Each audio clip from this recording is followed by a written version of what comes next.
दोस्तों सोचिए, अगर एक देश का प्राइम मिनिस्टर आकर ये कहे कि आप एक साल तक सोना ना खरीदें, हो सके फॉरेन ट्रिप्स को अवॉइड करें और जितना काम हो सके घर से ही करें, तो आपको ये लगेगा ये कोई मजाक है या फिर देश पे कोई बड़ी फाइनेंशियल प्रॉब्लम आ चुकी है। तो ये कोई मजाक नहीं है, क्योंकि 16 मई को हैदराबाद की एक रैली में नरेंद्र मोदी ये आह्वान करते हुए कहते हैं कि कोई भी एक साल तक सोना नहीं खरीदे, चाहे घर में शादी ही क्यों ना हो या कोई फेस्टिवल हो।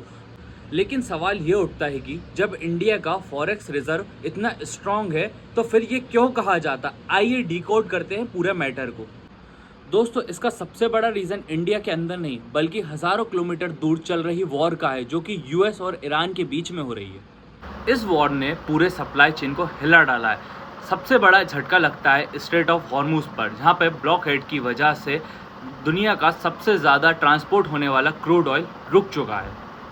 इस टेंशन की वजह से क्रूड ऑयल $100 से $126 पर बैरल हो गया है। तक पेट्रोल के प्राइस को कंट्रोल करने के चक्कर में खुद नुकसान झेल रही थी, जिस कारण से कुछ कंपनीज को 1600-1700 करोड़ का नुकसान हर मंथ हो रहा था। लेकिन ऐसा ही चलता रहा तो देश पर बड़ी प्रॉब्लम आ सकती है। इंडिया दुनिया में चाइना के बाद सबसे बड़ा गोल्ड इम्पोर्टर है। अगर हम गोल्ड को इंपोर्ट करेंगे तो हमें फॉरेन एक्सचेंज में बाय करना पड़ेगा डॉलर्स देके, जिस वजह से हमारा फॉरेक्स रिजर्व कम होता जा रहा है। और यही प्रॉब्लम्स को देखते हुए सरकार ने हमसे ये मांग करी है कि कुछ टाइम तक हम गोल्ड ना खरीदें।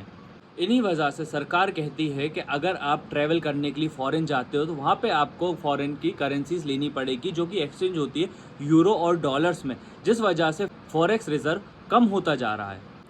ऑयल खरीदना हमारी ज़रूरत ही नहीं, मजबूरी बन चुकी है। बड़ी बड़ी कंपनीज ऑयल्स के बिना नहीं चल पा रही हैं, इसलिए सरकार कह रही है जितना हो सके हमें अपना फॉरेक्स रिजर्व बचाना है। तो मुझे आप कमेंट बॉक्स में ये बताइए, आप मोदी जी के साथ हो कि नहीं हो। और ऐसी मोर इन्फॉर्मेटिव वीडियोज़ के लिए मेरे चैनल को बिजनेस बातों को सब्सक्राइब करें।